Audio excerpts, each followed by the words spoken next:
जय श्री राम।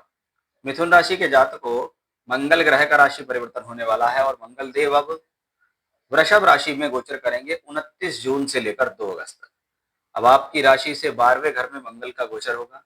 यहाँ पर मंगल कृत्तिका, रोहिणी और मृगशिरा इन 3 नक्षत्रों में भी गोचर करते दिखाई देंगे।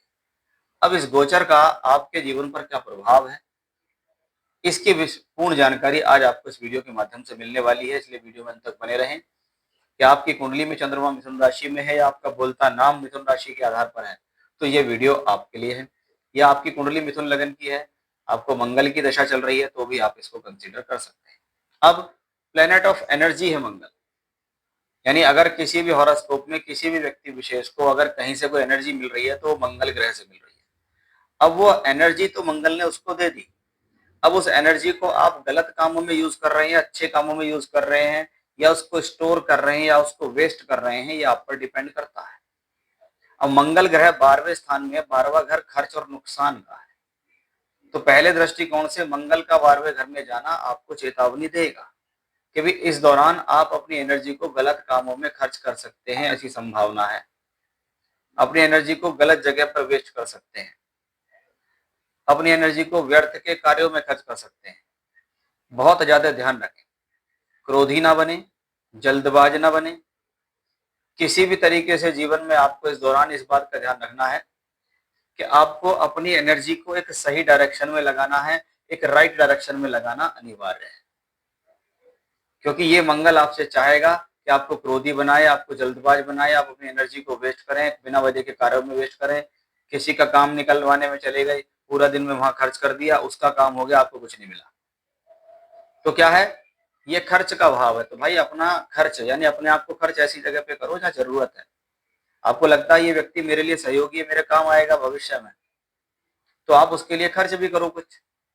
अदरवाइज अपनी एनर्जी को बचा के रखो।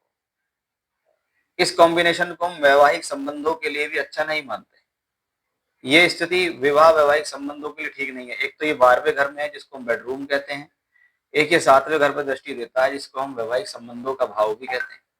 इसलिए मंगल ग्रह की वजह से आप और आपके जीवन साथी के बीच में तनाव हो सकता है, क्लैशेस हो सकते हैं, लड़ाई झगड़ा हो सकता है, और ज्यादा स्थिति होने पर कुछ कहते हैं एक दूसरे से हाथापाई हो गई, वो भी संभव है। इसलिए बहुत विशेष सावधानी है आपको यहाँ बरतनी पड़ेगी। लाभ प्राप्ति के लिए स्ट्रगल होना, लाभ प्राप्ति के लिए अपने आप को थोड़ा ज्यादा मेहनत करना भी इस मंगल ग्रह की बदौलत आता है।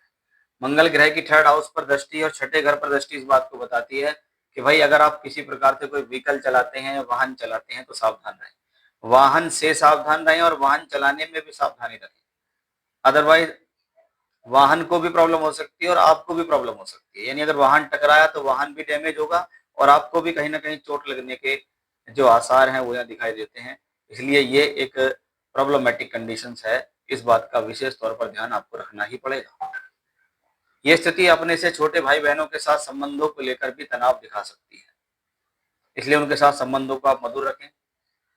इस दौरान आपको रोग, ऋण और शत्रु इसका प्रेशर बनना संभव है। हालांकि मंगल अपने भाव को 12वें घर से देख रहे हैं, इसलिए ये स्थिति इस बात को भी बताती है कि रोग, ऋण, शत्रु के उत्पन्न होने की समस्या स्थितियां दिखती हैं, लेकिन उनको आप कहीं ना कहीं अपने ही लक्षणों से, अपने ही गुणों से उनको खत्म भी कर सकते हैं। लेकिन ऐसा कोई कार्य ना करें जिससे आपकी किसी से कोई लड़ाई झगड़ा हो जाए, इस बात का ध्यान रखना होगा। शनि की दृष्टि भी मंगल पर है। अब शनि अष्टमेश नवमेश होके शनि मंगल को दृष्टि दे रहे हैं, और यही शनि मंगल 7वें घर को भी देख रहे हैं। तो भाई साझेदारी का अगर कोई काम है उसमें सावधानी रखें, जीवन साथी से संबंधित कोई कार्य है उसमें सावधानी रखें।